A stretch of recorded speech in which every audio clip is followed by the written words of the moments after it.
చేసింది. నేను ఇయ్యాల మా రంగారెడ్డి జిల్లా సోదరుల సాక్షిగా నేను చెప్పదలుచుకున్నా, 2024 నుంచి 2034 వరకు ప్రజాపాలన ఉంటుంది. కాంగ్రెస్ పార్టీ అధికారంలో ఉంటుంది. అభివృద్ధి చేయడమే కాదు, సంక్షేమ పథకాలను అమలు చేసి ఆనాడు రేషన్ కార్డు ఇయ్యే ముఖం లేదు మీకు. ఇవాళ 15 లక్షల రేషన్ కార్డులు ఇచ్చినాం. రంగన్న ఇప్పుడే చెప్తుండు, ఓ ఊర్లో వెళ్ళి రేషన్ కార్డులు ఎవరికైనా లేవా అంటే అందరూ ఉన్నాయని చేతులు ఎత్తిరట. ఇవాళ రాష్ట్రంలో రేషన్ కార్డు లేనోడే లేడు. ఎవరున్నా రేషన్ కార్డులు ఇచ్చినాం. 3,28,00,000 తెలంగాణ బిడ్డలకు సన్న బియ్యం 6 కిలోల లెక్కన ఇవాళ తెలంగాణ ప్రజలకు ఇచ్చినాం. 200 యూనిట్లు ఉచిత విద్యుత్ ఇంటికి ఇచ్చినాం. 24 గంటలు వ్యవసాయానికి ఉచిత విద్యుత్ ఇచ్చినాం. 4.5 లక్షల ఇందిరమ్మ ఇండ్లు ఇచ్చినాం. మొన్ననే 1,25,000 ఇండ్లు ప్రారంభోత్సవం చేసుకున్నాం. మళ్ళొక్క 2.5 లక్షలు గ్రామీణ ప్రాంతాలలో, ఇంకొక 1 లక్ష హైదరాబాదు నగరంలో శ్రీనివాస్ రెడ్డి గారు ప్రకటన చేశారు. అంటే దాదాపుగా 8 లక్షల ఇండ్లు ఇవాళ మనం మంజూరు చేసినాం. పేదోళ్లను ఆత్మగౌరవం పెంచడానికి ఇవాళ ఇందిరమ్మ ఇండ్లను మనము నిర్మించి పేదలకు ఇస్తున్నాం. రైతు రుణమాఫీ 20,616 కోట్ల రూపాయలు 25 లక్షల మంది రైతులకు చేసినాం. ఇప్పటి వరకు రైతు భరోసా కింద 27,000 కోట్ల రూపాయలు రైతుల ఖాతాలో వేయడం జరిగింది. ఆడబిడ్డలకు ఈరోజు 0 వడ్డీతో 60,000 కోట్ల రూపాయల బ్యాంకు లింకేజ్ ఇచ్చినాం. ఆడబిడ్డలకు 1000 ఆర్టీసీ బస్సుల యజమానులను చేసినాం. ఆడబిడ్డలకు మహాలక్ష్మి పథకం కింద 10,000 కోట్ల రూపాయలు ఉచిత బస్సు ప్రయాణానికి ఈరోజు ప్రభుత్వం నిధులు చెల్లించింది.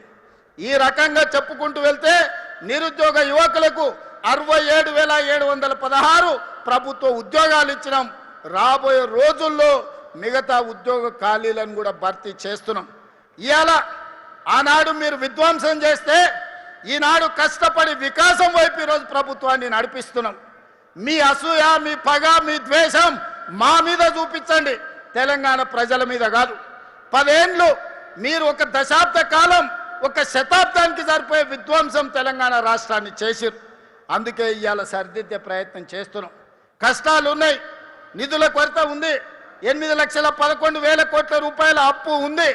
అయినా ధైర్యం కోల్పోకుండా, వయసు చిన్నదైనా బాధ్యత పెద్దది, తెలంగాణ ప్రజలు నమ్మకం విశ్వాసంతో ఈ బాధ్యత అప్పచెప్పింది కాబట్టి రోజుకు 18 గంటలు కష్టపడి ఈ సమస్యల్ని పరిష్కరించే ప్రయత్నం చేస్తున్నా.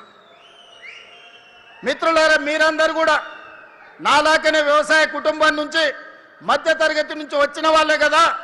సమస్యలు వస్తే పారిపోతామా? సమస్యలు చూసి ఆత్మహత్య చేసుకుంటామా?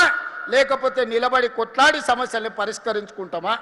కొంత కష్టమైనా, కొంత నష్టమైనా, కొన్నిసార్లు ఆవేదన కలిగినా, బాధ కలిగినా ఈ సమస్యల్ని పరిష్కరించుకునే బాధ్యత మనది. అందుకే ఈనాడు మీ సోదరుడిగా మీరు అండగా నిలబడ్డారు. మీరు ఇచ్చిన ధైర్యంతో ఫామ్ హౌస్లో వండుకున్న కేడీతోనైనా, ఢిల్లీలో ఉండే మోడీతోనైనా కొట్లాడడానికి ధైర్యంగా ముందు నిలబడతా, ఎవరినైనా మెడలు వంచుతా. కిషన్ రెడ్డి, బండి సంజయ్ గారు తమాషలు చేస్తున్నారు. శాతనైతే శాత కాకపోతే దీపో అని. అల్లా తప్పగా రాలే బండి సంజయ్, కిషన్ రెడ్డి గారు. తొక్కుకుంటూ వచ్చినాం, కార్యకర్తలు కష్టపడుతూ వచ్చినాం, కార్యకర్తలు ప్రజలు కోరుకుంటే వచ్చినాం. 12 ఏళ్ళు అయింది మీ మోడీ. మేము పండించిన పంట కొనడా? ఫస్ట్ మోడీని గద్దె దిగమను, రాహుల్ గాంధీని ప్రధానమంత్రిని చేసి తెలంగాణలో పండించిన ప్రతి గింజ కేంద్ర ప్రభుత్వంతో నేను కొనిపిస్తా. పాలమూరు రంగారెడ్డి ఎత్తిపోతల పథకాన్ని జాతీయ ప్రాజెక్టు చేపిస్తా. మెట్రో విస్తరణకు నిధులు తీసుకొస్తా. రీజనల్ రింగ్ రోడ్డుకు అవసరమైన నిధులు తీసుకొస్తా. అంతర్జాతీయ స్థాయిలో మా తెలంగాణను అభివృద్ధి చేస్తాం. మీకే మాటలు వచ్చు అనుకుంటున్నాం, మాకు మాటలతో పాటు చేతలు కూడా వచ్చు. కిషన్ రెడ్డి గారు, 15 తారీఖు తర్వాత వడ్ల సేకరణ 75 లక్షల మెట్రిక్ టన్నులు అయిపోతాయి. ఆ తర్వాత నీ సంగతి చెప్తా. ఎట్లా కొనదో కేంద్ర ప్రభుత్వం, మొక్కలు ఎట్లా కొనరో, జొన్నలు ఎట్లా కొనరో, పొద్దు తిరుగుడు ఇత్తులు ఎట్లా కొనరో, మెట్రో రైలుకి ఎందుకు పైసలు ఇయ్యరో, రీజనల్ రింగ్ రోడ్డుకు ఎందుకు అనుమతి ఇవ్వరో, వరంగల్ ఎయిర్పోర్ట్ ఎట్లా రాదో, ఆదిలాబాద్ ఎయిర్పోర్ట్ ఎట్లా నిర్మించరో నీ సంగతి చెప్తా పొలిమేర్లు కూడా దాటు కిషన్ రెడ్డి నువ్వు అనుకుంటున్నావేమో. నీ కేంద్రంలో ప్రభుత్వం ఉంది, నరేంద్ర మోడీ గారు ఉన్నారని భయపెట్టాలని చూస్తున్నారు. మర్యాద వరకు మర్యాద దాటితే మా సంగతి కూడా చూపిస్తాం. ఎవరికేం భయపడేది లేదు. గుండు అరగుండు ఎవరెవరో ఏమేమో మాట్లాడుతున్నారు, చూస్తున్న ఎట్లెట్లా మాట్లాడుతున్నారు. అందుకే మిత్రులారా, ఈనాడు మనం అభివృద్ధి కార్యక్రమాలను తీసుకొని ముందుకు వెళ్దాం. కేంద్ర రాష్ట్ర ప్రభుత్వాలను సత్సంబంధాలు పెట్టుకుందాం. మన అవసరాలు వారికి విజ్ఞప్తి చేద్దాం. మనకు కావాల్సిన అనుమతులు నిధులు తీసుకొచ్చుకుందాం. దీనికి మీరు సంపూర్ణంగా అండగా నిలబడాలి. మీరు అండగా నిలబడితే నాకు ధైర్యం ఉంటుంది. ఆ గుండె ధైర్యంతో కేంద్ర ప్రభుత్వంతో అన్ని రకాల నిధులు సాధిస్తా ఈ రాష్ట్రాన్ని నిర్మించుకుందాం. రంగారెడ్డి జిల్లా అభివృద్ధి జరిగితే తెలంగాణ రాష్ట్రం అభివృద్ధి జరిగినట్టే. ఇవాళ 60% ఆదాయం ఈ జిల్లా నుంచి వస్తుంది. ఇక్కడ సంపాదించింది రాష్ట్ర నలుమూలల రైతాంగానికి, దళితులకు, గిరిజనులకు, ఆదివాసులకు, బలహీన వర్గాలకు అందరికీ ఈరోజు సంక్షేమ పథకాలను అమలు చేస్తున్నాం. అందుకే మిత్రులారా, ఇంత ఆలస్యమైన మంచి కార్యక్రమాన్ని ఏర్పాటు చేసి రైతులు వివిధ జిల్లాలలో రైతు వేదికల దగ్గర లక్షలాది మంది రైతులు ఈరోజు ఇక్కడ ఏం జరుగుతుందో చూస్తున్నారు.